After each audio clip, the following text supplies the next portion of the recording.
You know, today, me and the missus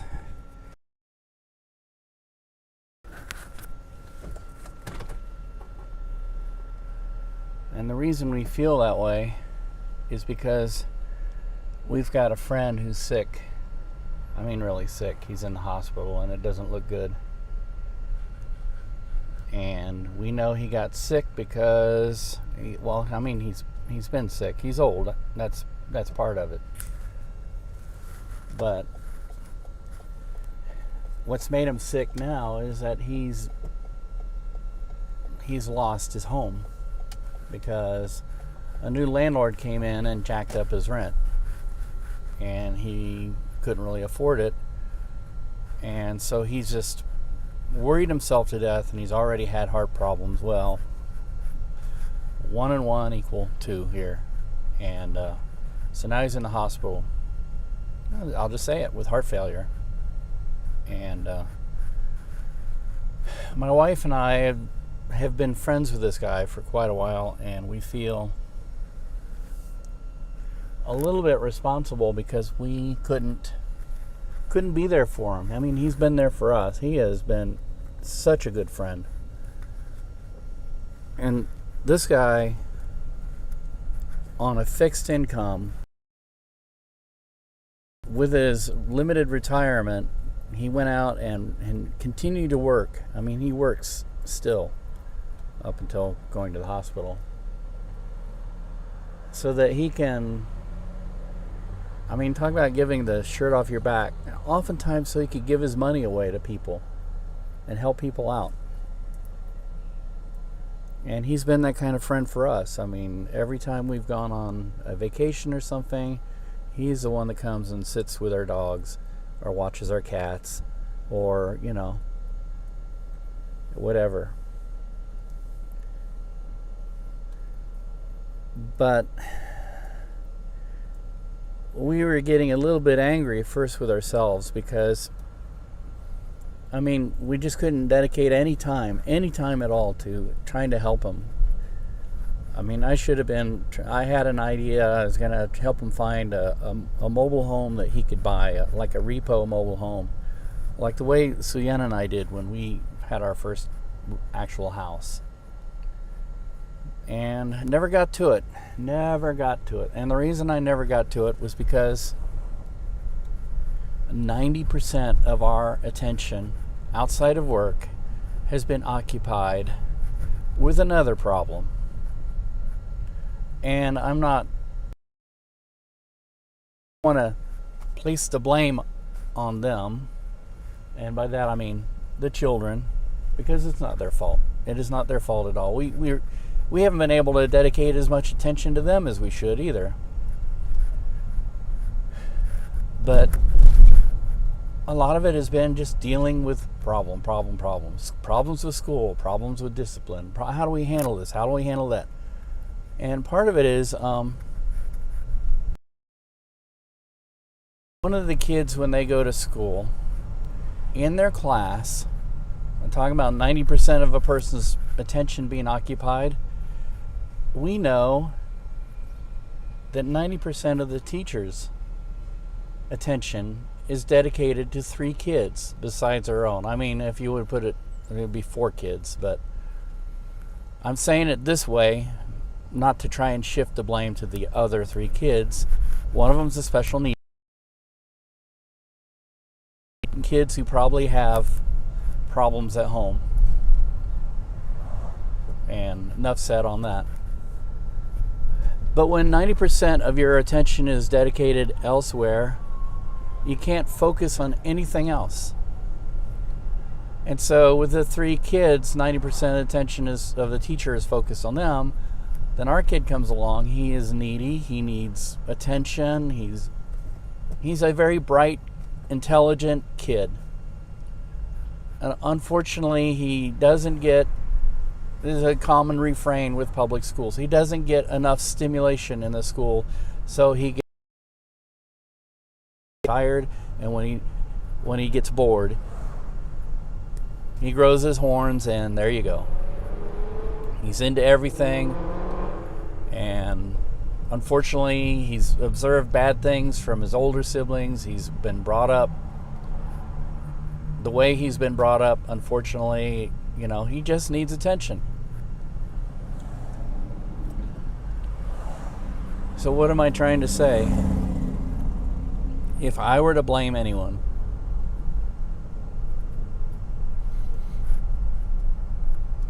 if it's necessary to blame anyone, I think it is kind of necessary, because despite all that we have signed up to do, and we've willingly raised our hands and said, yes, we'll do this, we'll take care of these 3 kids. Despite all that, we find ourselves having fingers pointed at how horrible we are. We are the worst people in the world. We are terrible.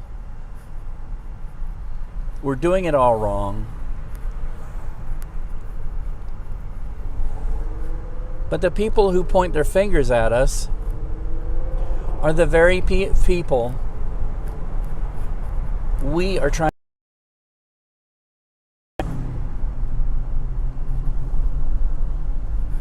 We have signed up to lay our lives down for these children, and that we'll do if we have to.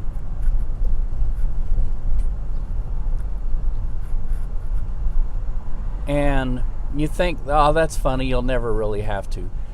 There are people out there who want to do us harm, because there are people out there who've communicated things under their breath and tried to get people rallied against us because of these children. Not because of the children. It's not their fault. I keep saying it like that, and it sounds like I'm blaming the kids. I'm not. It's not their fault. The only thing they did was they were born, and then they had a situation which was very unfortunate for them.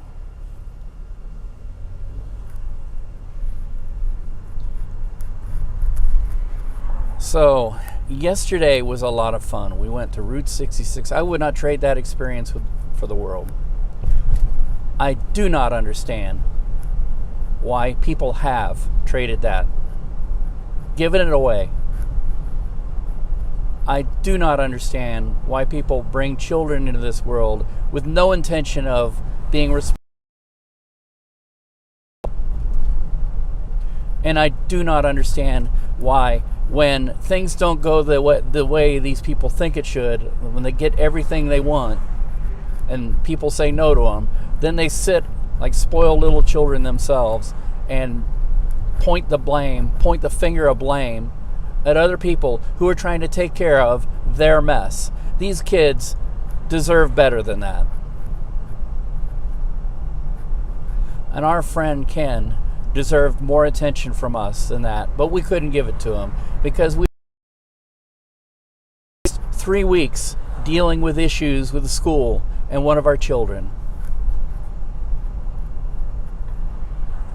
Because the people who think that we're not doing a good job, who basically gave their children away, who won't even lift a freaking finger to help themselves or their own kids, are now trying to destroy these kids' lives just because they have an emotional problem. Well, problems. And when you've grown up and learned how to be an adult, maybe we can talk about what rights we have. But right now, what we are doing is literally protecting these children.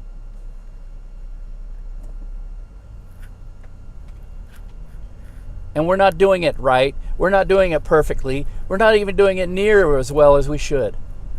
But we're doing it. We're trying. We have tried everything we could think of to reach these kids, to get them to a place in life where they can live happily and they can feel proud of themselves and be successful.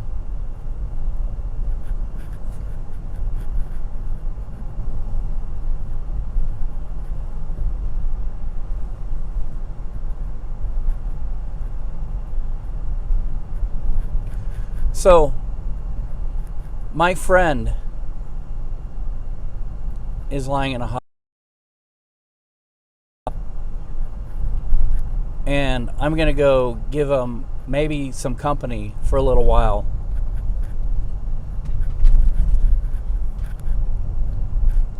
I mean, maybe that's the least I can do, but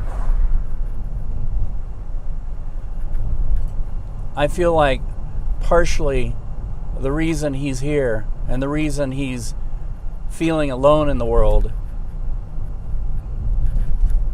and maybe even the reason he's dying, is because some people just need to freaking grow up.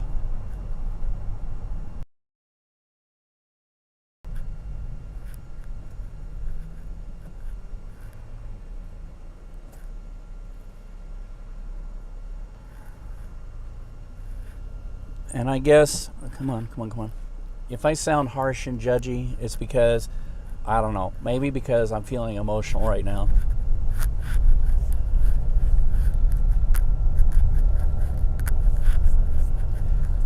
And maybe tomorrow I'll be like, oh, I'm so sorry I said all those things.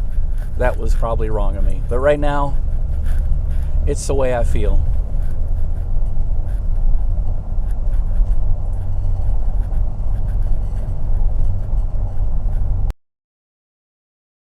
I don't think there's too many people that really disagree with what I'm saying about the let's grow up part.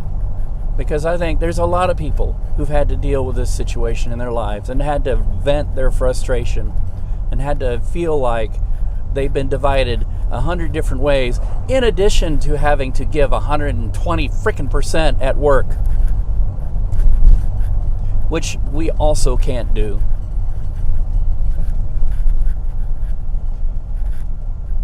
In addition to the people who come to work don't have any responsibilities at home and come in and say, oh, why aren't they working the extra shifts? Why aren't they doing this? Why do they always get off? Why are they taking vacation? I wanted that day.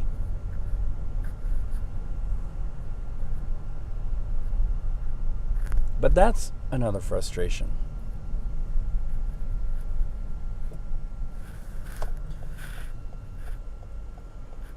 I do 4 at the most hours a week working on the church live stream, and I'm not trying to toot my horn or anything. I'm doing it for the reasons of like I need to have this creative outlet, because what I'm doing at work right now I don't feel is very creative. So I need to have this outlet. I need to feel needed. I need to feel like the time I put into college and all the experience I've had is good and useful for something. I go to work right now and people look at me like, what's wrong with this idiot? Why can't he do the job?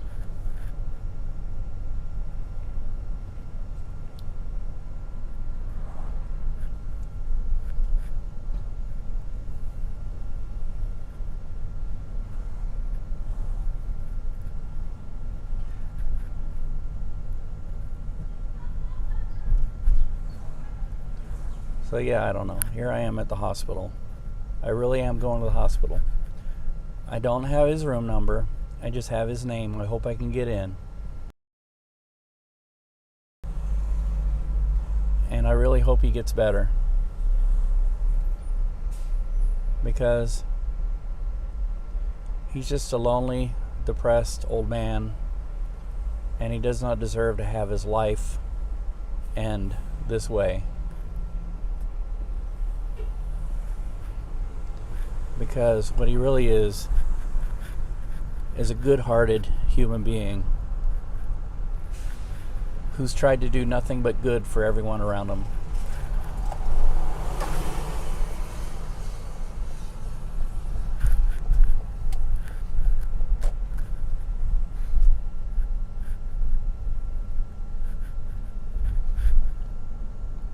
So, here we are.